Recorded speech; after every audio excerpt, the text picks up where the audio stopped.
Para abordar el ascenso de la savia bruta en los troncos de los árboles, podemos hacer una simplificación y considerar el xilema como un único tubo.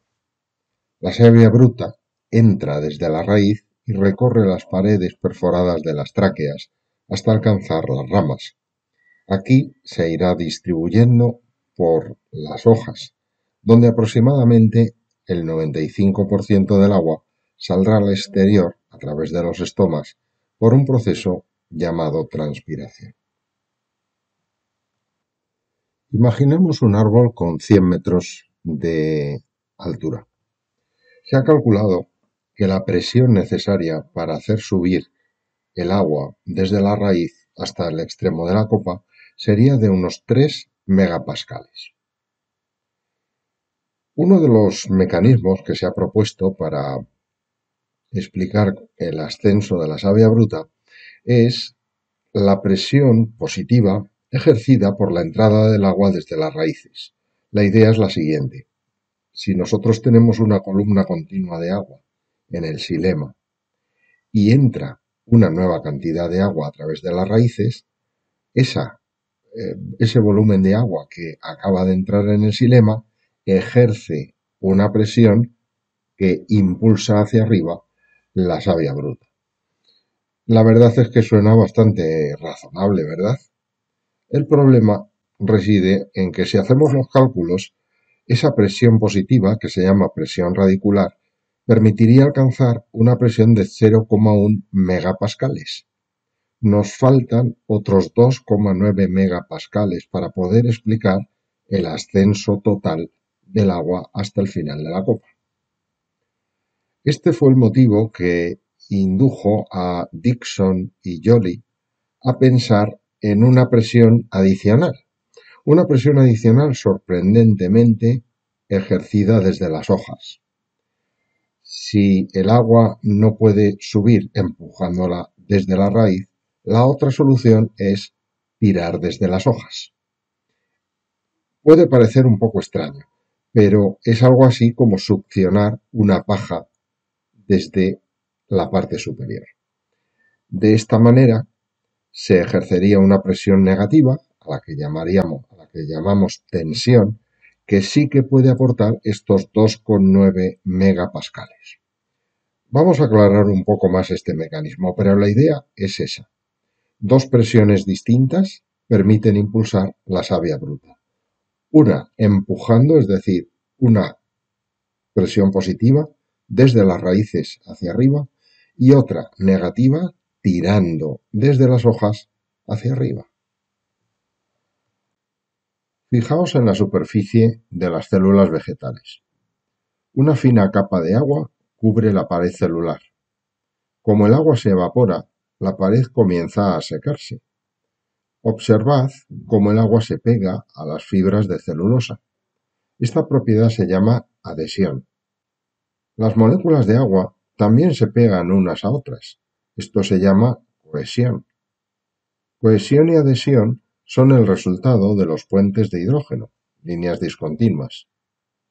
Debido a la cohesión y adhesión, la transpiración crea una tensión desde las células de las hojas, atravesando el xilema hasta la raíz, que empuja moléculas de agua hacia arriba. Tras llegar al xilema, el agua y los minerales son impulsados hasta las hojas. El agua se evapora desde las células de las hojas hacia los huecos del mesófilo y sale a través de los estomas. De esta manera, el agua alcanza las hojas más altas de un árbol. Para terminar, vamos a resumir y añadir algunas cuestiones.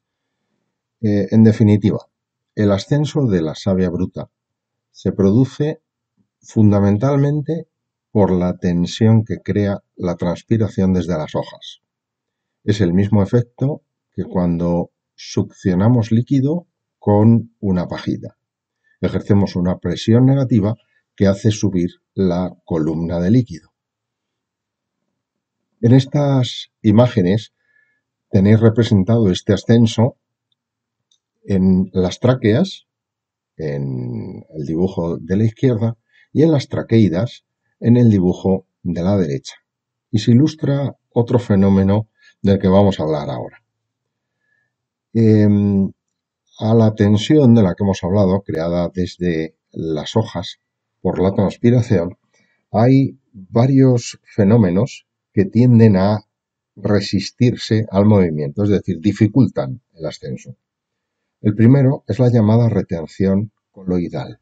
La retención coloidal es la tendencia, la inercia que tienen las células a quedarse con el agua que tienen. Entonces, aunque intentan retener ese agua, sin embargo, la tensión ejercida por las hojas es mayor.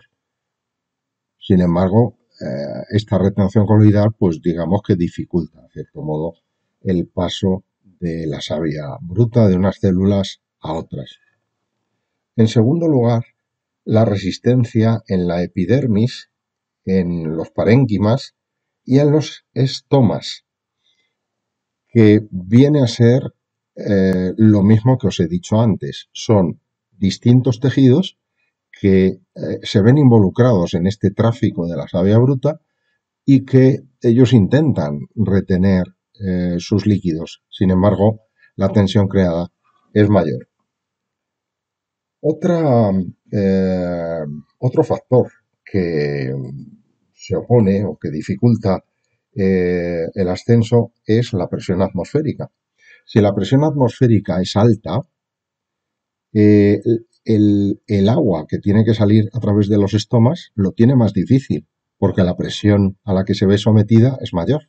Entonces, si se reduce la facilidad con la que sale el agua, pues por supuesto que se reduce la tensión en la columna de savia bruta y circula más difícilmente. Y por último, la tendencia a la cavitación, que es lo que están ilustrando estos dos dibujos. Mirad, la cavitación es la formación de burbujas de gas en los capilares, en los vasos leñosos, en las tráqueas, en las traqueidas, etc. De hecho, si os fijáis, en el dibujo aparece representada la masa de aire de color blanco. El líquido, la savia bruta que está siendo transportada, como veis, está coloreada. Sin embargo, en la tráquea, en las tráqueas centrales o en la traqueida central, veis que pone traqueida o tráquea cavitada y rellena de gas. Vale. Estas bolsas de gas son un problema porque la savia bruta no puede pasar. Son como una especie de tapón que impide que el fluido circule.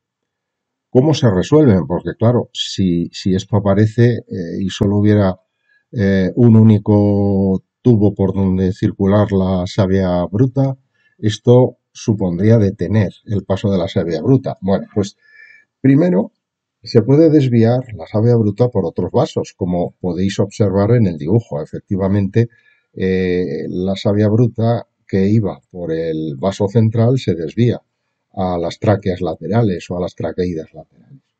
Otra posibilidad es que poco a poco el gas se va resolubilizando en la savia bruta, es decir, la gota de gas, la burbuja de gas, poco a poco va disminuyendo de tamaño porque se disuelve en el agua de la savia bruta.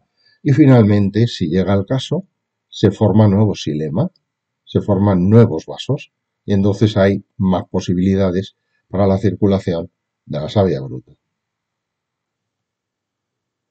Otros fenómenos, sin embargo, favorecen el ascenso y son básicamente los mecanismos que os he contado antes. Por una parte, la presión radicular, que ejerce una presión hacia arriba.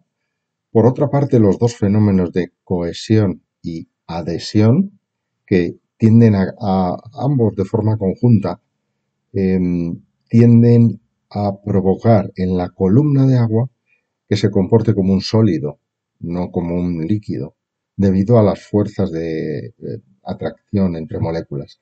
Y por último, por supuesto, la atracción en los estomas es otro de los parámetros que favorece el ascenso.